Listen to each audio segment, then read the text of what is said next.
Cuando usted quiera. Muchas gracias, señora presidenta. Miren, no saben lo orgullosa que me siento de poder dar hoy voz a miles de abogados y abogadas que plantean una reivindicación de puro sentido común. Orgullosa y un poco abrumada, tengo que decirlo, porque son un colectivo del que hablamos muy poco en esta Cámara y que, bueno, pues tienen unas condiciones sobre las que tendremos que trabajar. Estamos demasiado acostumbrados a contar con un Poder Judicial lento, con pocos medios, con funcionarios absolutamente sobrepasados, poco reconocidos y que no dan abasto. Y, miren, un Estado de Derecho en el que uno de los tres poderes no funciona está muy, muy cerca de ser un Estado fallido. Créanme que nosotros estamos muy cerca, pero claro, cuando hablamos de derechos, ya se han reconocido en la Constitución, en el Estatuto, en las leyes, lo hacemos sabiendo que si son derechos es porque los podemos defender ante un juez. Un derecho sin garantía judicial, bueno, pues no es nada, no es tal. ¿Y saben qué? Esos derechos solo los podemos hacer valer porque tenemos abogados y abogadas que intermedian ante el Poder Judicial, porque desempeñan una función sin la cual los ciudadanos no tendríamos ningún acceso a la Administración de Justicia.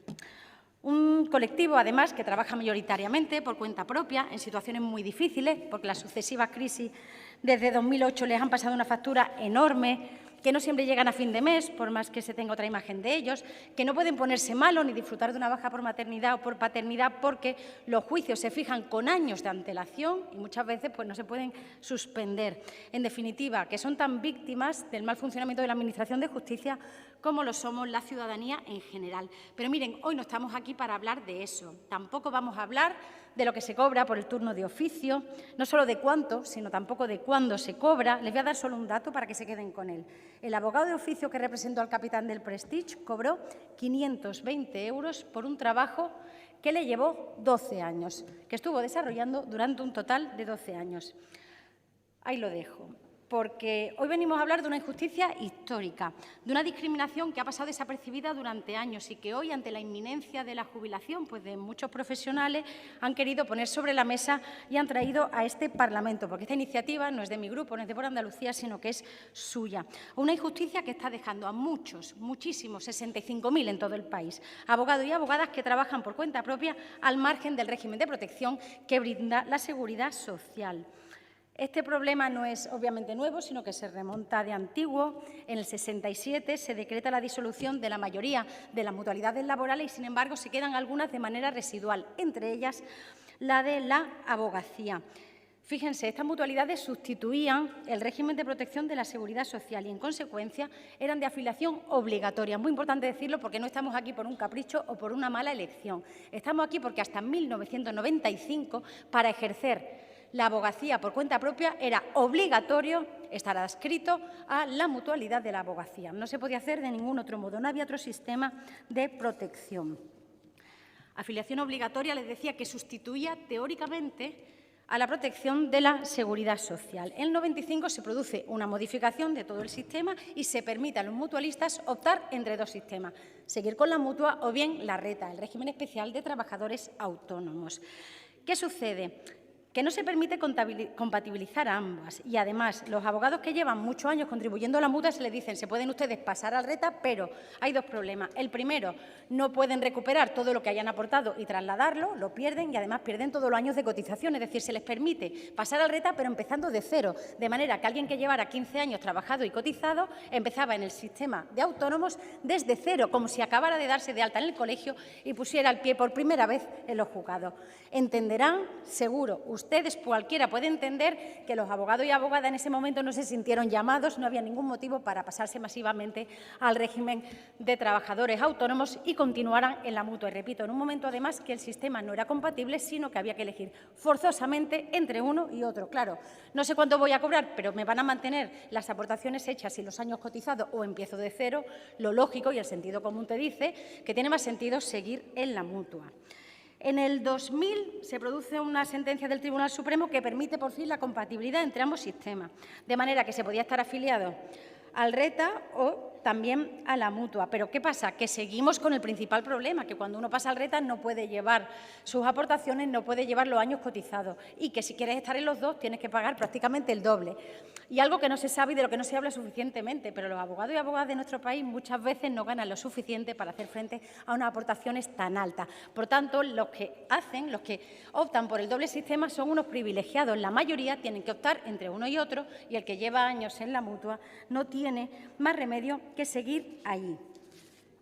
Un segundo problema, sin duda, es que desde la mutualidad se insta a los abogados y abogadas a continuar en el sistema, ofreciendo una pensión que entonces, ya hablo del 95, se hablaba de en torno a 600 euros, ¿vale?, tras cotizar 40 años. El sistema era el mismo que el de la Seguridad Social. Los mutualistas activos pagaban a los pasivos, es decir, hay una hucha común y el que está trabajando y cotizando paga la pensión teórica del que ya se ha jubilado. Pero, claro, la legislación sigue cambiando y en 2004 entra en vigor la Ley de Seguros Privados y la mutualidad cambia de naturaleza. Se cambia de un sistema de capitalización colectiva a uno individual. Por tanto, ya el sistema deja de ser una hucha colectiva entre los que trabajan pagan a los que se jubilan y en el que cada uno va aportando en una hucha individual y propia y lo que acumule será lo que pueda percibir en el momento de la jubilación. Hay muchos abogados y abogadas que nos dicen que no se les informó, la mutualidad insiste en que se les mandó una carta. Da un poco igual, porque el hecho de que para tantas personas profesionales del derecho les pasara desapercibida un cambio tan importante ya demuestra que hay un problema. La información, al margen de si hubo carta o no, tendría que haberse hecho de manera más clara, más transparente, para que ellos supieran realmente qué pasaba. Además, ojo, nadie les dijo que esa pensión de 600 euros sería sin actualizar. 600 euros en 1900, el equivalente en peseta en 1995, 2005 o en 2035. Fíjense ustedes vivir ahora con eso, pues cómo sería vivir en 2035, en 2000, con 600 euros. No da para nada después de toda una vida de trabajo y sacrificio. En consecuencia, ¿qué tenemos hoy? Muchos abogados atrapados en un sistema de afiliación que les impide moverse al RETA con unas mínimas garantías. Les decía unos 65.000. Y no es solo esto, que es grave. Fíjense, un abogado o abogada únicamente puede ponerse enfermo 12 meses de toda su vida laboral. A mí esto me lo han tenido que explicar varias veces para que yo, no voy a decir me lo creyera, pero lo entendiera. Que si uno piensa en un resfriado o una gastroenteritis, parece que está bien. Pero hay una enfermedad grave. Me han llegado muchos testimonios, que no voy a traer porque no me parece el caso, de enfermos de cáncer que se han tenido que dar de alta al año porque el sistema no les cubría una baja por enfermedad durante más tiempo. Eso es algo que se parece más a un régimen de esclavitud que a un régimen de prestación social. Permítanme que lo diga. Se nos dice desde la mutualidad que es que las primas que se han pagado son muy bajas, cuando la mayoría de los abogados y abogadas han pagado las primas que le han pasado, los recibos que les han pasado. Y es verdad que al principio son bajos, pero mire, yo estoy preguntando y un abogado que lleve 20 y tantos años de ejercicio y esté en torno a los 50, está pagando casi 500 euros. A mí eso no me parece poco dinero. No es una cantidad nada despreciable tal y como están las cosas y además se habla poco del trabajo que se hace, muchas veces yo le digo a beneficios de inventario. ¿Cuándo se cobran los trabajos? Muchas veces tarda mucho y a veces es difícil realmente cobrar por el trabajo realmente hecho. Y se nos dice que si quieren lo que tienen que hacer es mejorar su situación subiendo sus rentas. Claro, si tuvieran dinero no estaríamos aquí.